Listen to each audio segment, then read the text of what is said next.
Hey, me again. I'm sitting here and I'm just thinking about some things I really need you mamas out there to know and to think about, right? There's some things I want you to know about induction. Okay, 1, the moment you enter into the realm of induction, your birth is no longer a physiological birth. You have also intervened in the natural process of birth, thus starting the domino effect of interventions. 2, if you have had a scheduled induction date, there was no emergency. I'm sorry to break it to you. Hear me out, just think about it. If there was a true medical emergency to get your baby out, thus warranting an induction, why would there be a need of a waiting period? Because my understanding of an emergency is ASAP, right? Like, let's get this done right now, right? Think about it. So that goes to show the term emergency is often a term that's used loosely and lightly for things to sound better to the ears, and it's a way to cover up the truth with lies. You ladies always hear me say, this is my body and my baby. So who gave you the right to tell me that I shouldn't carry my baby beyond a certain point, as if you know what's better for my perfectly designed body? Oh, of course they would know, because they spent 8 years with their head in textbooks to learn about women they've never met. Not to mention, it makes it okay for them to make you a character in their medical fairy tale, right? Yeah. Something they'll try and say, oh, the placenta will age. Oh, really? Let's just think about that. Let's just think about that from a common sense perspective right now. The baby is dependent upon the placenta from the start until birth. So you mean to tell me the very thing that nourishes my baby the entire time will eventually take my baby out? Yeah, that don't sit well with me.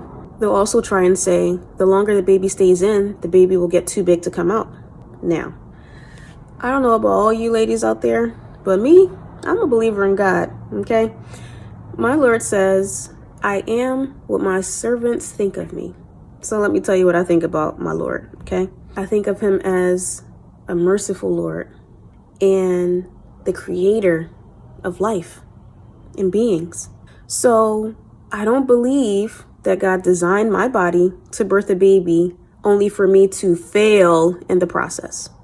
I also don't believe that God created this blessing of life to grow inside of me only for me to not be able to get it out. No, I refuse to believe that. Nope. A woman's body was designed to birth. So how can anyone write a playbook for bodies to say what bodies are capable or not capable of doing, right? To say our bodies aren't capable of delivering a bigger baby. Not to mention, there's also there's no exact way to know the size of a baby for certainty. And don't you get me started on them ultrasounds, because we already know how dangerous and inaccurate they are. Let that be a discussion for another day. Oh, here's another one. They'll try and convince you that your baby could die if the baby stayed in longer than 41 weeks. Have you actually read their bogus studies?